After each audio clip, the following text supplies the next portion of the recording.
Now we have topics mostly related to prelims examination without any analysis, but yes, these topics are important because here UPSC can ask one liners or some objective questions within the prelims examination. So we have to take a look, because here it is an environment related topic, which is spot billed pelicans en masse in Nuapada swamp.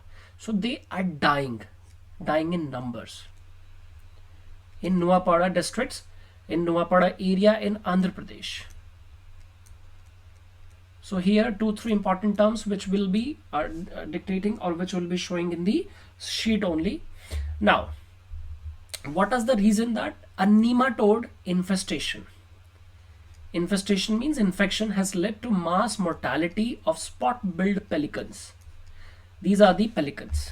So if you can see that this sac-like structure below their mouth tip, it is because the identification of the pelicans, and they are spot-billed pelicans at Teli Neelapuram important bird area.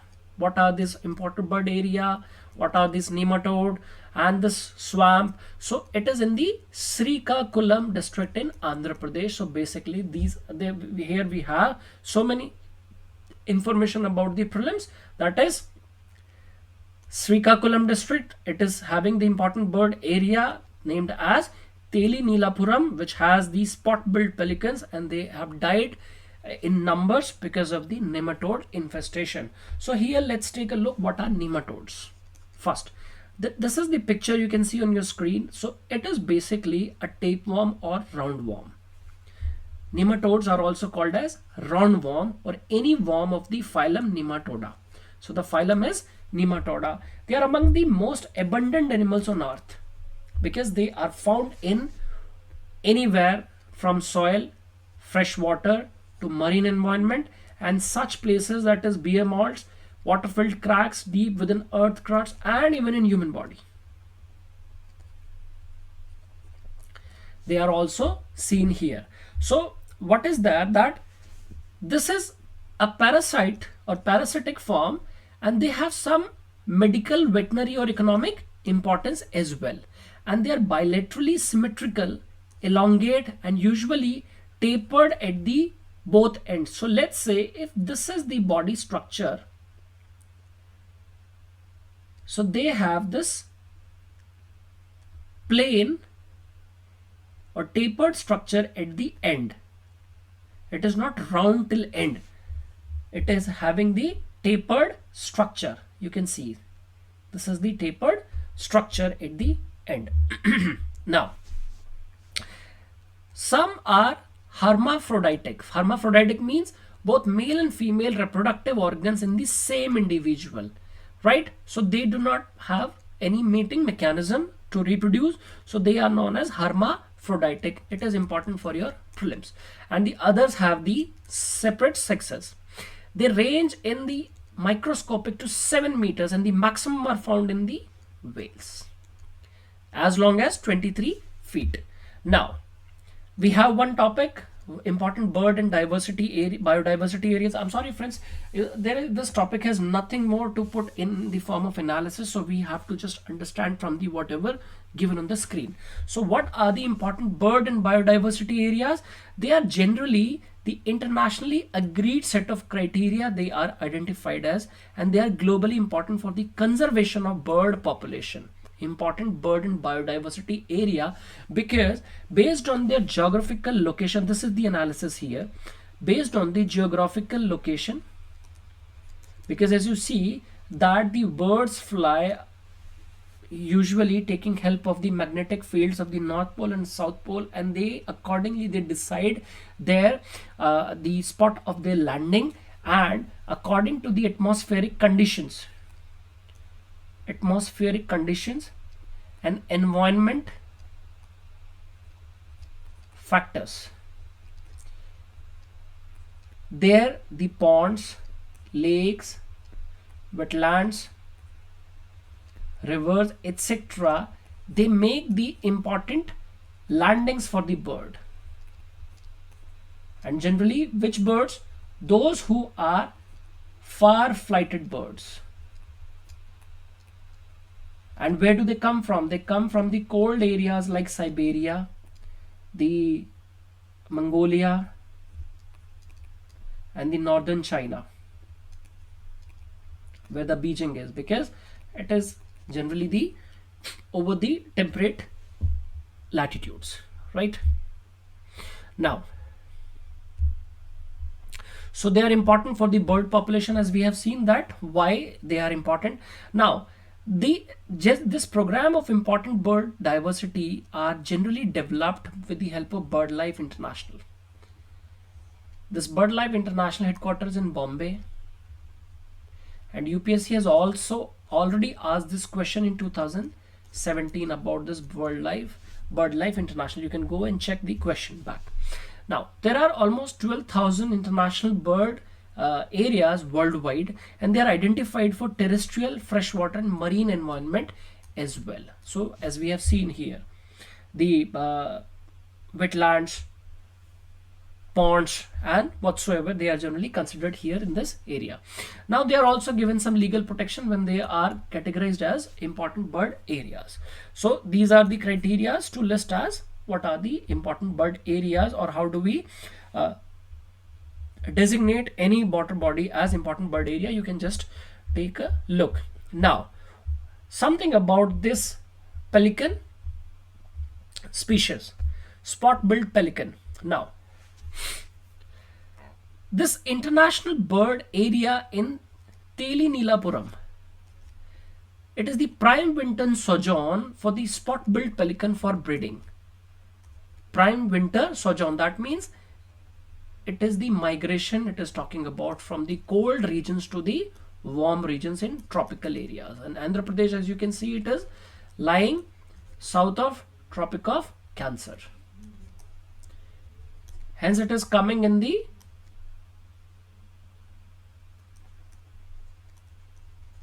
sunlight region, because both the tropics of Cancer and Capricorn, including the equator, it is basically known as torrid zone, right? Because here sunlight generally do not disappear, be it summers, be it winters, right? Now,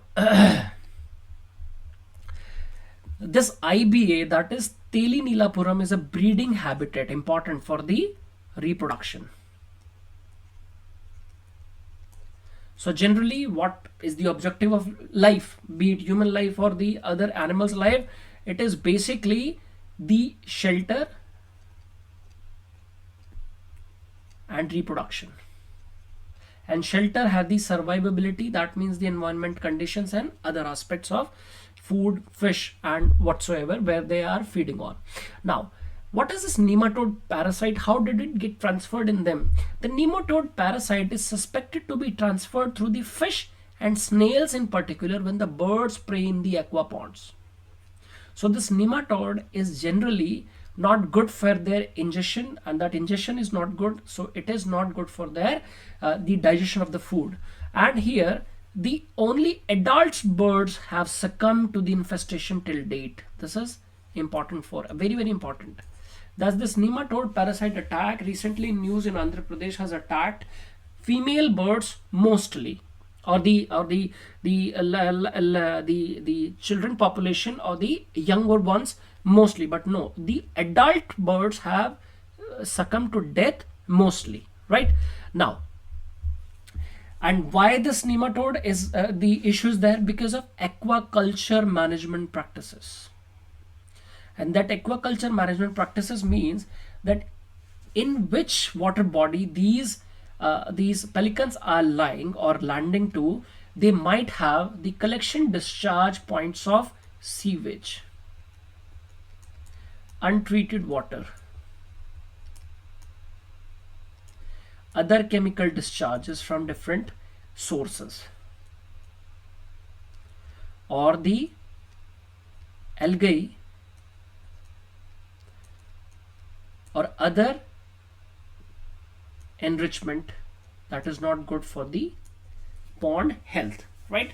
So here, if we talk about these issues, so that is all coming under the aquaculture management practices. Here I'm saying you or giving you the reasons that why these issues are coming up. So these aquaculture management practices surrounding the habitat are said to be the source for the parasite, because everything, whatever I have written here, that downgrades the quality of the water or water body. So here, if the quality is downgraded or compromised, then definitely due to the change in the composition and other chemical changes, the nematode can take existence here. And these nematodes are so microscopic in range and nature that they are easily eaten by the fishes, or probably they might have made the primary food habit of the marine animals, you don't know. But when the other birds, according to the formulas or the principles and laws of food chain, when other birds are feeding upon the fishes of those ponds, so the nematodes are generally making an entry in their bellies. Right now,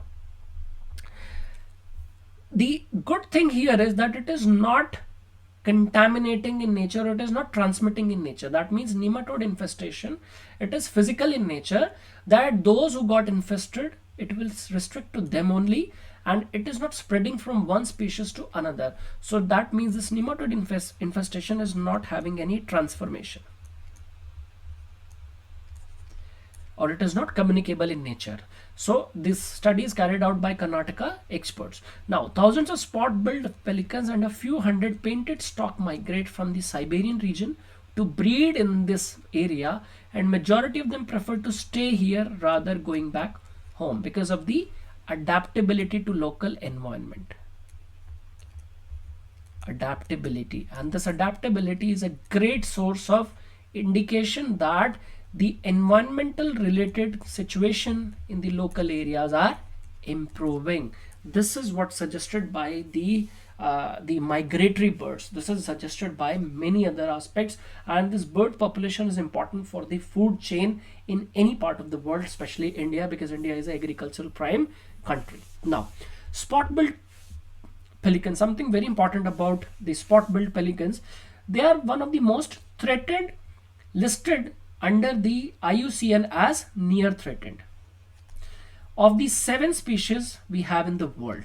So the spot-billed pelicans are most threatened in the 7 species of pelicans in the world, and in India they are listed in Schedule 4 of the World Wildlife Protection Act of 1972, Wildlife Protection Act. So this is most important for your prelims, that it is coming under the Schedule 4, and this the protection they have got. The eggs of these parasites enter the water through the fecal shedding of the definitive host. This definitive host, you need to understand that what is this definitive host. So this is a definitive host is a biological organism in whose body, take a careful look, in whose body a parasite sexually multiplies and completes its life cycle.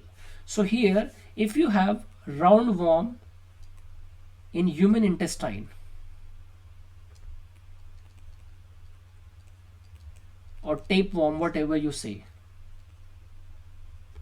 so the human intestine is basically the definitive host, because they are generally enriching on the food intake by the human body and other related chemical composition and the conditions present in the human intestine to sexually multiply and complete their life cycle, and they remain there mostly. So it is generally the definitive host. So reaching their sexual maturity is very important for the continuation of the parasite species. For example, human tapeworm makes use of human as definitive host, right? And what this nematode infestation does, it resulting in the blocking of the intestinal passage.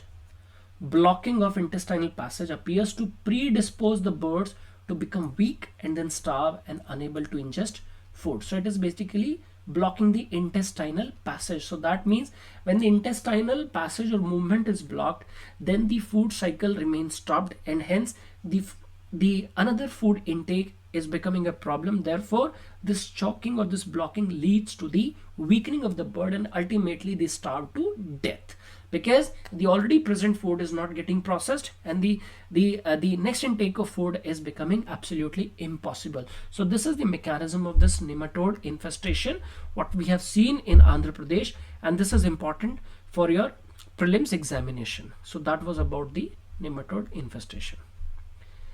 Now we have trade defense mechanism in India. So sometimes UPSC asks from the economic sections the meaning of some economic terms. So here in the newspaper we have this. Actually, it was about the topic was about the tiles. The tiles, certain type of tiles, the ceramic tiles, the floor tiles. Actually, the news was something like that.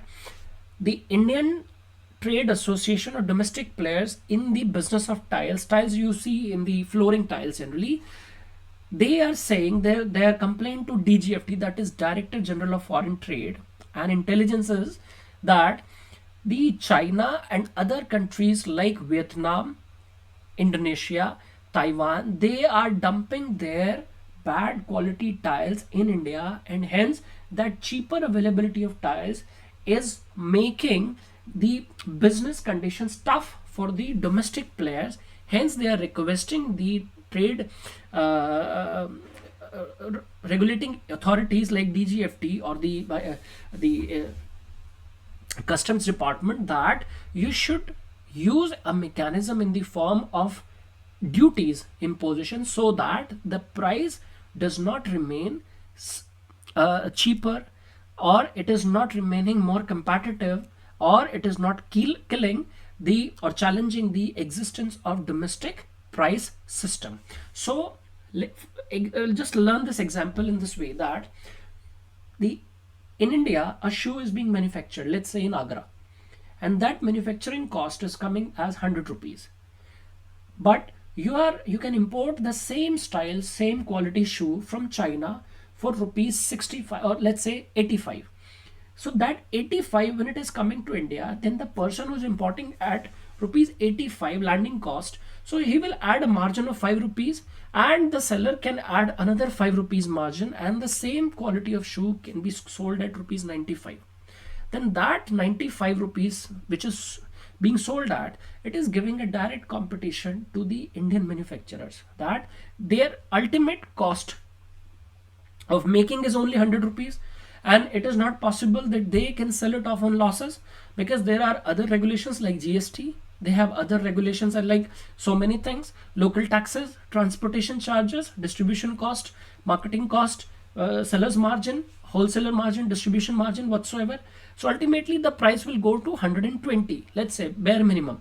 So 120, and after importing you are selling it, you are able to retail it to 95, then that 25 rupees margin cost is giving or it is hurting the local manufacturers. So in this way, if that is the thing, then government of India would never want this to happen to the domestic players. Otherwise, the concept of excise duty, which is actually implied on the manufacturing costs mostly, and then this concept of GST collection, that will be hurt. So the sources of collection of taxes by the government of India or exchequer will be hurt ultimately in the supply chain. So therefore, to stop that mechanism, the differences is generally implied on the products, because you cannot say no to the imports, because we have this free trade agreements with so many countries and free flow of goods and movements. Otherwise, if we are starting this restrictions, then it is going against the fair and rational ways of doing business internationally according to World Trade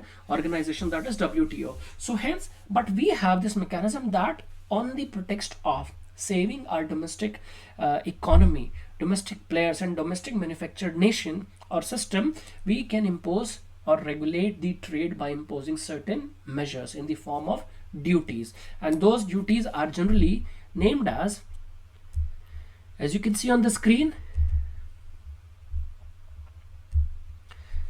anti-dumping duty, anti-dumping duty. These are simple to understand, I'll make you understand. countervailing duty, etc.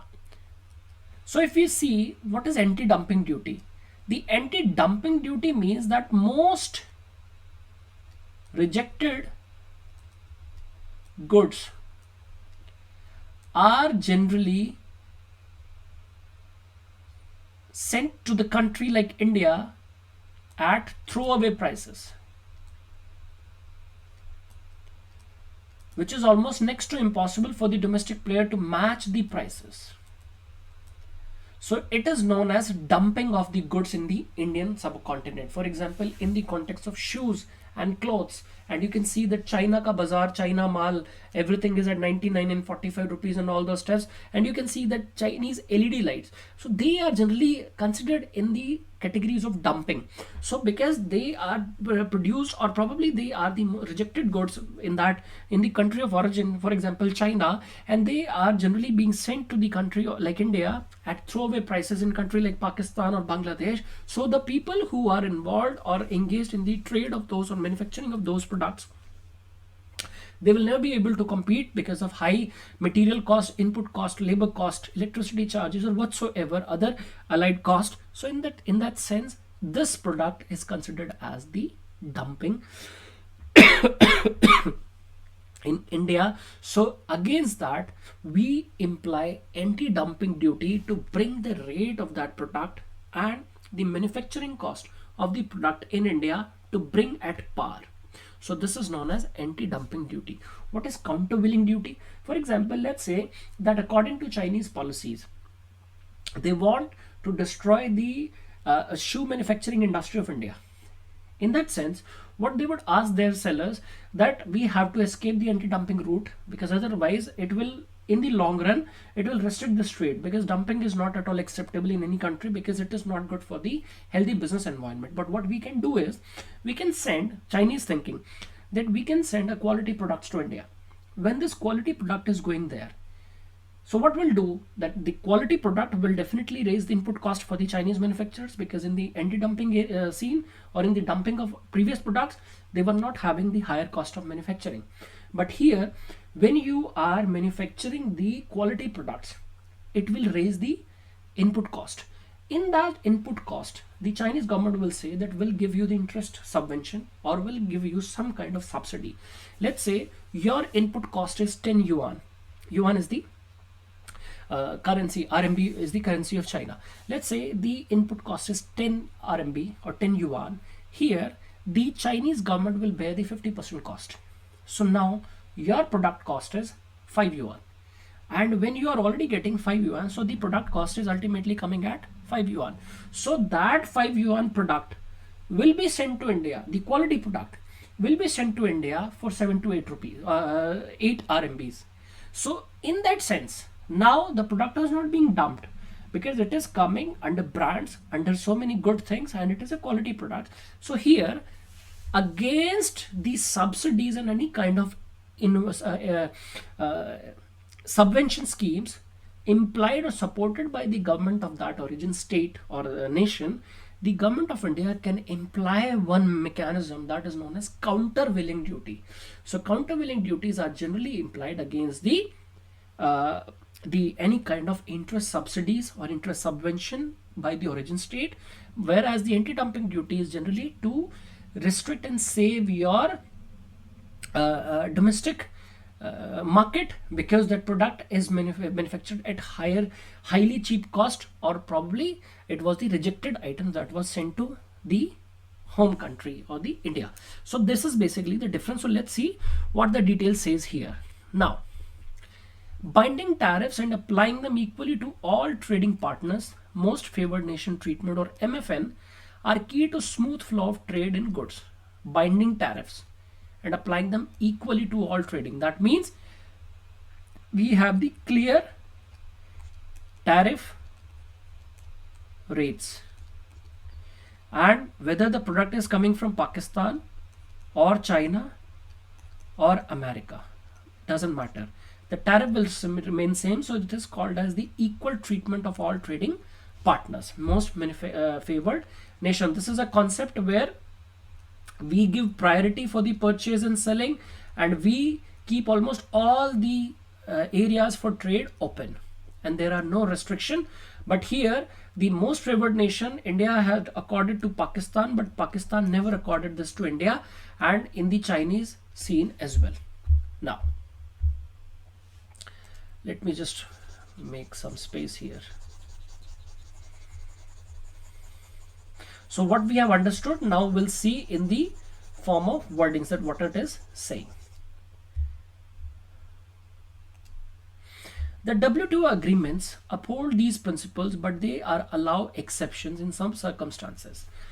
Action taken against dumping, selling at an unfairly low price, that we have seen that your same thing which is actually costing 100 rupees in India, China is making at 65 rupees. Unbearably low price.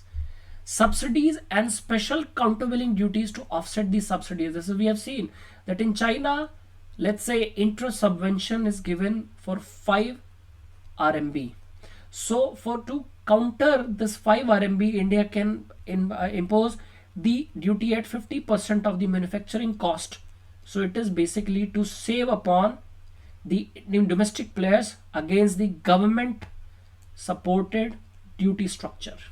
So this is known as countervailing duties. Emergency measures to limit imports, temporarily designated as safeguard. For example, that anything which is coming to India, what India is not needing at all, hence to safeguard our domestic industry, we can duty the safeguard duties, but it cannot be kept long for very long, because it is against the fair and rational treatment of business practices with the world according to the WTO agreements. Now, countervailing duty, it is an additional import duty. Countervailing duty is never implied on exports, because otherwise if we are exporting due to some subsidies and all things, so wherever our product is going, that country can imply the countervailing duty, because our exports becomes the imports for them and their exports are becoming the imports for us. So countervailing duty is only applied on the imported articles. Always remember and read it carefully in the lines. It is an additional import duty imposed on imported products by the importing country when such products enjoy benefits like export subsidies and tax concessions in the country of their origin, like China. The objective of CVD is to nullify or eliminate the price advantage enjoyed by an imported product when it is given subsidies or exempted from domestic taxes in the country where they are manufactured. For example, you are importing olive oil, let's say from Ukraine, and Ukrainian government is giving 50% subsidy to them, and after landing in India, the olive oil per liter becomes 150 rupees, whereas the olive oil already, which is, if it is produced in India, it is costing 200 rupees per liter in manufacturing only. So this 50 rupees advantage is already given to the importer in the imported product. So when if 50 rupees is given as countervailing duty to the product of import, then it will bring the imported product rate and the manufactured in India rate equal, so that the fair price mechanism is set in the country, and then both the distribution channels will now add on their cost and margins, and hence the price will work on the same parity of competition in the country. So this is the mechanism. Countervailing means against the subsidy and any kind of favors. Anti-dumping means that production cost is unfairly low and hence it is being dumped in the country to destroy, and both can destroy the domestic market in the context, right? Anti-dumping duty, let's see. Dumping is a process where a company exports a product at a price lower than the price it normally charges on its own home market. So the shoe costing for 65 rupees sent to India, but the same shoe is costing 75 for the Chinese market. So this 10 rupees based on inferior quality and whatsoever mechanism or whatsoever objective, mostly to destroy the domestic market or domestic manufacturing process, it is dumped at the lower prices and companies bear loss so that their expansion can be high. An anti-dumping duty is a protectionist tariff that a domestic government imposes on foreign imports that it believes are priced below fair market value.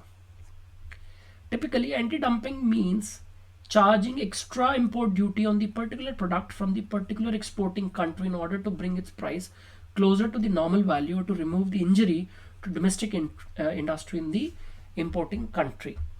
This duty is imposed on the basis of margin of dumping, which can vary across countries, producers or exporters. For example, in India, what is the difference between the product after importing and the availability of the same product at the manufacturing level? So this margin is generally it is talking about. Accordingly, there are variable rates of anti-dumping duty on different exporting countries, producers or exporters. The use of anti-dumping measure is an instrument of fair competition is permitted by the WTO, because though international trade is important, but not at cost of domestic industry.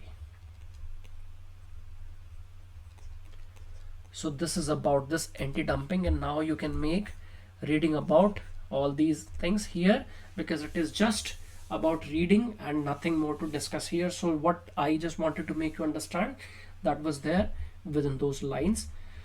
So hope you understand what is the basic idea between the customs duty applied, and it is a little confusing, so you are advised to go back to those lines again and again and keep my words in mind, that how did I break the word like countervailing against any kind of subvention or help by the exporter's home country in the with respect to the importing country, and where the countervailing duty is applied and where the anti-dumping duty is applied, and are they allowed by the WTO or not. And I would also suggest that you make a read over these the bracket words, so that you will make a fair idea about this customs duty and this DGFT, what are the practices and how does it work. So that was all about these two current affairs topic, important from the prelims perspective, right?